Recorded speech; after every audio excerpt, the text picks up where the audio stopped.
ጠዋት መራመድ ጀምሮ በሰርጋቸው ቀን ፊት ለፊት ይመጣባቸዋል። ሁላቸውም በድንጋጤ ደርቀው ካሌብም ደስታውን እያጣጠመ ትሁት ደግሞ አፏን እጇን በአፏ ይዛ በጣም በድንጋጤ እያስመሰሉ ካሌብና ትሁትም ዳኒም ፍጥጥ ብሎ የካሌብ አባት ያየዋል። የካሌብ አባት እንዴት ናችሁ ልጆቼ እንኳን ደስ አላችሁ እያለ ወደፊት ይቀርባል። ቲናም ራሷን ስታ የምታየውም ነገር ከአቅሟ በላይ ሲሆንባት ራሷን ስታ ትወድቃለች። ካሌብም ዳኒ አግዘኝ እንጂ ምን ሆና ነው ብሎ ካሌብም ቲናም ለማንሳት ይሞክራል። አንስተውም ወደ ክላስ አስገብተው ራሷን እንድትነቃ ያደርጋሉ። ተመልሰው ወደ ሳሎንም መጥተው የካሌብ አባትም ምንድን ነው እኔ በመምጣቴ ደስተኛ አይደለም ወይ ደህና በመሆኔ ብሎ ይናገራል። ትሁትም አይ አባዬ እኛ እኮ በጣም ደስተኛ ነን የደስታ ብዛት ነው ብላ እሷንም ትሸውዳለች። የካሌብ አባትም ለማስመሰል ሁሉንም ነገር ምንድን ነው የልጅ ሚስት ምን ሆና ነው ብሎ ይናገራል። ዳኒም ግራ ተጋብቶታል፣ በጣም ጨንቆታል። የሚያደርገው ሁሉ ግራ ስለተጋባው መሄድ አለብኝ ብሎ ለመነሳት ይሞክራል። እንዴ ለምን ትሄዳለህ? ገና እኮ ነው ዝግጅቱ ገና አልመጣም ብሎ ሁሉም ገና ከዚህ በኋላ ነው ይሉታል። አይ ወደ ሽንት ቤት መግባት አለብኝ ብሎ እሺ እንደዛ ከሆነ ሂድ ይሉታል። እሱም ከዛ ይሄንን አጋጣሚ እንዳገኘ ከቤቱ ልቅ ብሎ ያመልጣል። ቲናም ከካሌብ ጋር ሆነ ክላሷ እሱ ላይ አረፍ ብላ ራሷን እያዳመጠች ምንድን ነው ያየሁት አይኔ ነው ወይ ብላ ከራሷን ጋር በጥያቄ ተፋጣለች። የካሌብ አባትም ድንገት ወደ እነሱ ይመጣና የልጄ ሚስት አልተሻለሽም ወይ ምን ሆነሽ ነው ብሎ ካሌብም ይናገራል። አባዬ አትጨነቅ አሁን ደህና ናት ትንሽ እንትን ብሏት ነው ብሎ ያረጋጋዋል። ወደዛም ከሄዱ በኋላ ከትሁትና ከአባዬን ጋር ያወራሉ። አባዬ አስደነገጥካቸው እኮ ሁለቱም ራሳቸውን ስተዋል። አየክ አይደለ እንኳን እነሱ እኛንም በጣም ነው ያስደነገጥከን ትላለች ትሁትም። ካሌብም ከአባቱ ጋር ሆኖ አባዬ ግን እኔም ደንግጫለሁ ይህንን አልጠበቅኩም ነበረ ይላል ካሌብም። በነገሩ ግን ሁላቸውም ደንግጠዋል። እንደዚህ ያደርጋል ብለው አላሰቡም ነበረ ትሁትም ሳትቀር። ካሌብም በሳቅም ቢያሳልፈው ግን በተደረገው ነገር ላይ ሁሉም ግርም ብሏቸው ነበረ። ካሌብም ከክፍሉ ከወጣ በኋላ ስልክ ትደውላለች። ዳኒም ከነሱ ጋር ከራቀ በኋላ ለቲናም ይደውልላታል። ይኸውልሽ ቲና እኔ ከቤት አምልጫለሁ፣ ስለዚህ ከነሱ አሁን አይዙኝም፣ አንቺም ደግሞ የምታደርጊውን አድርጊ ይላታል። እንዴ እኔ ፍቅር ትተኸኝ እኔን ብቻዬ እዚህ አጋፍጠኝ የት ነው የሄድከው ብላ ትለዋለች። ካሁን በኋላ አልመለስም፣ አሁን አንቺም ራስሽን አድኝ ብሎ ይላታል። እንዴ ለምንድን ነው ቆይ ያመለጥከው? አሁን እኮ ምንም ነገር የለም የበለጠ እንዳታስነቃ ትለዋለች። ይኸውልሽ አሁን እኔ በጣም እርቅ ያለው ሳይገለኝ በፊት ሄጃለሁ ብሎ ይላታል። ዳኒ ተመለስ እያለች ስልኩም ጆሮው ላይ ትዘጋበታለች። ሀሎ ሀሎም እያለ ስልኩም ድምጿ ይቆራረጥና የካሌብ አባት ነበር ወደፊት ለፊቷ እየመጣ በጣም ፈርታ ወደ ኋላ ትሸሻለች። እንዴ የልጄ ሚስት ተረጋጊ፣ ምንድን ነው ምን ሆነሽ ነው ብሎ ይላታል። ምን ተፈጥሮ ነው ይላታል። ያለውም ነገር ምንም ነገር እኮ እኔ አላስታውስም ሲላት እሷም በደስታ አታስታውስም እንዴ ምንድን ነው ማታስታውሰው? ሁሉም ነገር አታስታውስም ወይ ትለዋለች። ቲናም አዎ ልጄ እኔ ምንም ነገር አላስታውስም፣ ግን አሞኝ ነበር አይደለ ይሄ ብቻ አስታውሳለሁ፣ ሌላ ነገር ደግሞ አላስታውስም እና ደግሞ ትልቅ ስራም እንደነበረኝ አውቃለሁ፣ ከዛ በኋላ ግን ምን እንደተፈጠረ አላውቅም ይላታል። እሷም በደስታ ቀስ በቀስ ታስታውሰዋለህ አባዬ አይዞክ ትለዋል። እና ስለዚህ ምንም ነገር አታስታውስም አይደለ? ምንም ነገር ታስታውሰዋለህ ቀስ በቀስ ትላለች። እሷም ደስታዋንም እያጣጣመች አዎ ልጄ ካሌብም ሁሉንም ነገር ያለፈውን ነገር እንዲነግረኝ አድርግና አስታውሰዋለሁ ይላታል። እሷም ወደ ዳኒ ትደውልና ዳኒ ወደ ቤት እንድትመጣ እሱ ምንም ነገር አያስታውስም ብላ ትነግረዋለች። ይኸውልሽ አንቺ ግን ምንም አትሰሚኝም፣ እኔ ይሄ ሰውዬ አላምነውም ይላታል። ከካሌብ ጋርም ሆና ውጪ ለመውጣት ከጠዋት ስትነሳ ወዴት ልትሄጂ ነው ይላታል። ወደ ሱቅ ሊሄድ ነው።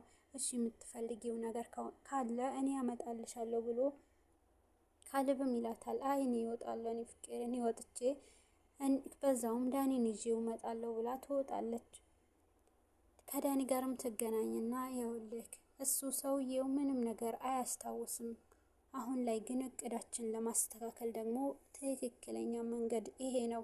ካሁን በኋላ ካላስታወሰ ደግሞ ይሄ ደግሞ ለኔ ይረዳኛል ብላ ትለዋለች። ይሄ ሰውዬው እኮ እየዋሸ ነው፣ እየቀለደብን ነው። ስለዚህ ሁሉም ነገር ያስታውሳል። ምን ሆነሽ ነው ቲና? ንቂ እስኪ ንቂ ይላታል። የኔ ፍቅር ምንም ነገር አያስታውስም፣ ቢያስታውስም የሚለን ይመስልህ ነበር ትለዋለች። እሱም አዎ ግን ምንም ለነገሩ ሚያውቅ ነገር ቢሆን ይህንን ዝም አይለንም ነበረ ብላ ትናገራለች። የካሌብ አባትም ከልጁ ጋር ሆነው አባዬ ግን አንተ ይህን ሀሳብ እንዴት መጣለህ ብሎ ይነግረዋል። አሁን ዳኒም ከቤት ወጥቷል ሲባል ካሌብም ካሁን በኋላ ፈርቶ እዚህ ቤት አይመጣም ይላል። የካሌብ አባትም ያረ ይመጣል፣ ምንም ነገር እንደማላስታውስና ምንም ነገር እንደማላውቅ ብዬ ስለነገርኳቸው አሁን ልታመጣው አይደለ የሄደችው፣ ስለዚህ አሁንም ትንሽ ጊዜ ዘና ይበሉ ብሎ ይናገራል። አባዬ ግን የምትገርም ሰው ነክ፣ እንዴት ይሄንን ሀሳብ ሊመጣልህ ቻለ ብሎ ካሌብም ይለዋል። ልጄ ለዚህ ሁሉ ነገር በባዶ እንደዚሁ ልተዋቸው፣ አንድ ቀስ በቀስ ነው በቀሌንም የማወጣው ብሎ ካሌብ አባትም ይላል። ዳኒና ቲናም ወደ ቤት ይመለሱና ሁለቱም እቤቱ ከመጡ በኋላ የካሌብ አባት ብድግ ብሎ ልጆች እንኳን ደህና መጣችሁ ብሎ ይቀበላቸዋል በሰላምታ። ቁጭ በሉ የልጄ ሚስት ቁጭ በሉ ይላል።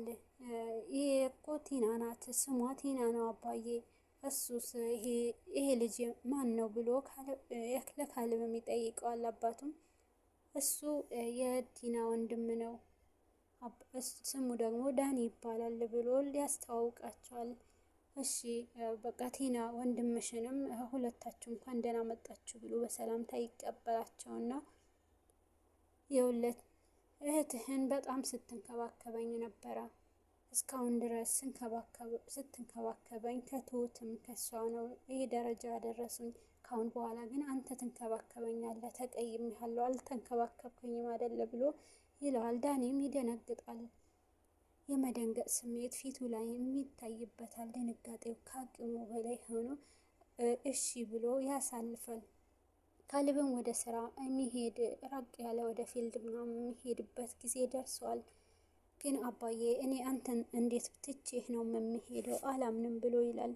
ልጄ የውልህ ስለ እኔ ምንም ነገር አታስብ፣ ካሁን በኋላ ማንም ሰው አይጎዳኝም ብሎ ይናገራል። ትሁትም ውስጧ በጣም ጨንቋታል።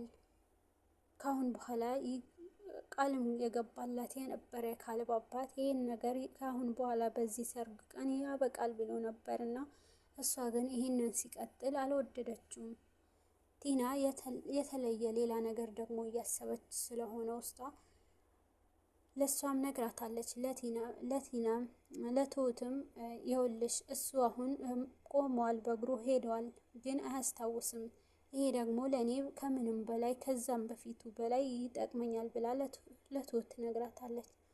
ካሁን በኋላ ምንም አያስጨንቀኝም፣ ቢያንስ በእግሩ መራመድ ጀምሯል፣ ለማስታወሱ ደግሞ ቀስ እያለ ያስታውሰዋል ትላታለች። አንቺ መስሎች ነው እንጂ ለእኔ ግን የሚመቸኝ አሁን ነው ብላ ቲናም ትዝታለች። አንቺ ከቻልሽ ሁሉንም ነገር ማድረግ ትችያለሽ፣ እንደፈለግሽ ትላታለች። ትሁትም ሁሉም ካሁን በኋላ ግን ማንም አይፈራሽም እያለች ትናገራታለች። ትሁትም ቲናም እሺ ያሳይሻለሁ ብላ ከቤት ትወጣለች። ዳኒም እዛ ሳሎን ላይ ሆነው ሁላቸውም ካሌብም አሁን ወደ ሌላ ስራ ራቅ ብዬ ስለምሄድ አሁን ቤቱንም ሁሉም ነገር እንድትቆጣጠሩ ብሎ ይነግራቸዋል። አታስብ፣ የካሌብ አባትም አንተ ከሄድክ በኋላ ደግሞ ዳኒ ነው እኔንም ይንከባከበኝ ልክ እንዳንተ ሆኖ ብሎ ይለዋል።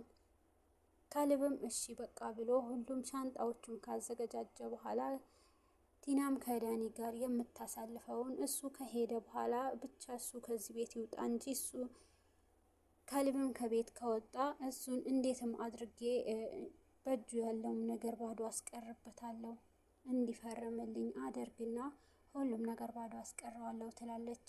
ዳኒም ተረጋጊ ቲና፣ ተረጋግተሽ ሁሉንም ነገር አድርጊ፣ ሳትረጋጊ ስታደርጊ የሚፈጠረውንም እናውቀዋለን እያለ ሁለቱም በዚህ መሀል ይጨቃጨቃሉ።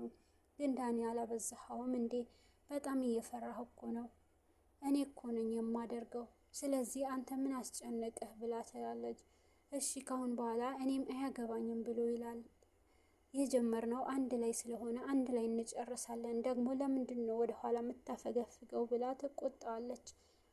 እሱም እና ከአንቺ ጋር መቼም ቢሆን የምንግባባ አይመስለኝም፣ የምትሰሪው ነገር በእርጋታ ተረጋግተሽ አስበሽ ስሪ ይላታል።